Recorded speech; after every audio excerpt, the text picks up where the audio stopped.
The second round of playoffs are upon us, aka the Divisional Round. I'm not going to waste any more time here since we just want to watch more football.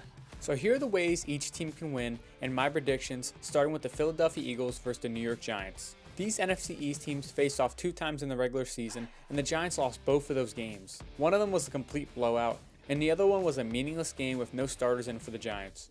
But everything feels a little bit different now as the Giants beat my team, sadly, the Minnesota Vikings in the wildcard round. They looked dangerous and more prepared for the opponent. The Giants beat the Vikings by playing disciplined and smart football. Daniel Jones didn't commit any game-altering mistakes, no turnovers, no bad sacks, no fumbles. He played smart and so did the entire team. They only had 5 penalties, which one was a BS roughing the passer, so really 4.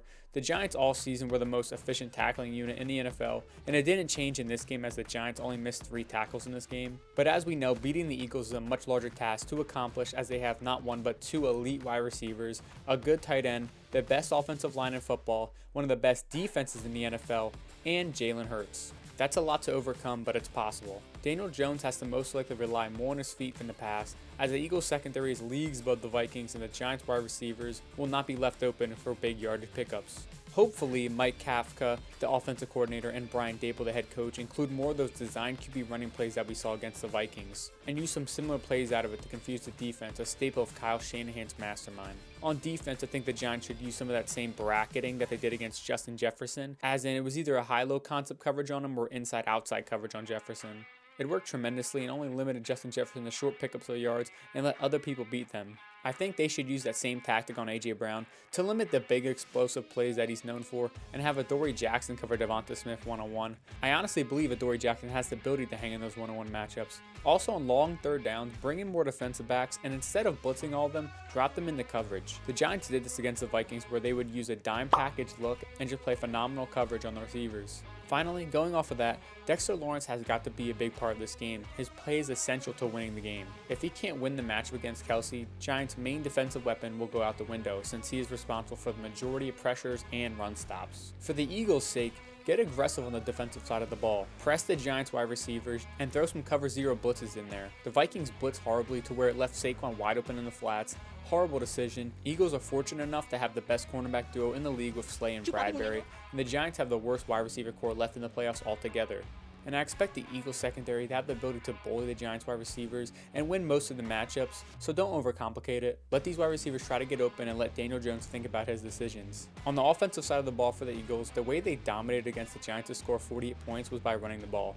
In the Week 18 matchup, they only managed to get 135 yards, which isn't bad, but they ran it 34 times, which results in 3.97 yards per rush. Main factor into that game was the fact that Jalen Hurts really wasn't running the ball as effectively. He slid down when the defense was near. They needed to get back to their RPO magic that has been so hard to stop all season. When Jalen Hurts gets going running the football, this team gets very hard to stop, and when he doesn't run efficiently, I think they lose a massive edge. In the 3 games this season, the Eagles scored over 35 points. Hurts averaged 108 rushing yards per game. Get him going, you score more, simple as that. With all that said, the Eagles are at home, Lincoln Financial Field. The Giants haven't beat the Eagles in 9 seasons there. I'm going with an Eagles victory, but a slim one. Eagles 27, Giants 20. Next we got the 49ers versus the Cowboys, the only 2 playoff teams to really dominate their weaker opponents, but neither team will dominate in this matchup as it will be a tight and hard-fought 60 minutes of football. The Cowboys offense simply dominated the Bucs. Dak Prescott played the best game of his entire career with 5 total touchdowns, 305 passing yards, and 0 turnovers. He was poised, confident, and accurate. This play right here, he sees one safety back, the cornerbacks also playing very far off the wide receivers, and his secondary all looking at Dak. So it's most likely a cover 3 look. When the play starts, he eyeballs T.Y. Hilton on the left side, just long enough to lead that safety to that side of the field, and then delivers a strike to Dalton Schultz running a stick and nod route for a touchdown. And it didn't matter what the Bucs threw at Dak. Dak was smoking that Bucs pack. The offensive line only gave up 1 sack. Tony Pollard ran explosive. Michael Gallup came down with the tough catches. Dalton Schultz was all reliable in the Bucs game.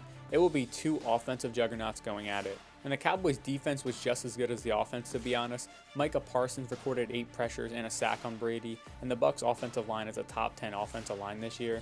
the Cowboys defense was very aggressive and very stingy in coverage. Javon Curse also picked off Brady in the red zone. Cowboys also took away those dump offs to the running back Brady loves so much and had 7 pass breakups as a team. To get an edge versus the Niners, they need to stay disciplined and do their job. There can be no room for confusion, broken plays, or falling for all the misdirection and play action the 49ers love to employ on offense. The 49ers basically have too many weapons that can hurt you badly if you decide to bite on plays. The 49ers offense is extremely dangerous. 41 points in the Super Wildcard round is insane. That offense just has so many different looks and people to get the ball to. I mean, Christian McCaffrey and Deebo Samuel can both line up as a wide receiver or a running back and are both some of the most dangerous people after the catch, especially playoff Deebo. Then you got George Kittle, an elite blocker and pass catcher from the tight end position. But even without mentioning the talent, their scheme alone is very annoying to stop. They have a ton of looks that throw at you, but so many different variations out of it, and the defense is worried about that one thing, and then you find out it's not what you think, and now you just left your zone open, and they take advantage of you like that. Look at these 3 plays right here. Based on my Madden knowledge, it's out of a shotgun bunch Y flex look. The first time I saw them run it, C-Mac went in motion and was lined up as a wide receiver. Then you had Deebo in the backfield. Deebo runs a swing route. George Kittle runs to the flat and it almost looked like he's not looking to catch the ball. Keep that in mind. Christian McCaffrey runs a corner, and Ayuk runs a 10 and in. And Kyle Juszczyk runs a hitch into the middle of the field. And as you see, the middle linebacker jumps on that route very aggressively, and it leaves Ayuk wide open on his 10 and in route. McCaffrey goes in motion, play action to Deebo in the backfield, and he runs a swing-like route. C-Mac runs a wheel, fullback runs a hitch into the middle of the field. George Kittle runs a dig across the field, and Ayuk runs a fly. The final time I saw it, Christian McCaffrey is now in the backfield. Deebo is the lone wide receiver on the left side of the field.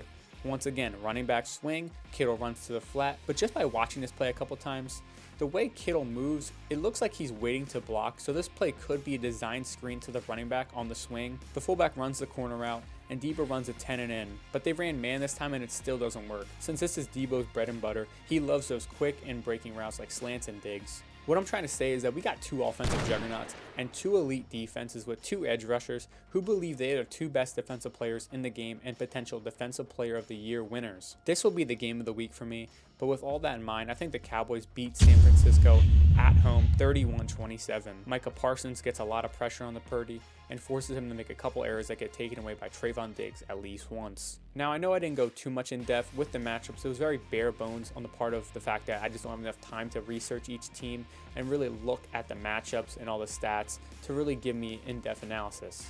I only have about 3 days to actually make the video, but the next 2 conference championships in the Super Bowl will probably be way more in depth since there's only a couple of teams to actually look at. Now, if you enjoyed the video, give it a thumbs up, and I will look forward to making the conference championship round, so stay tuned for next week.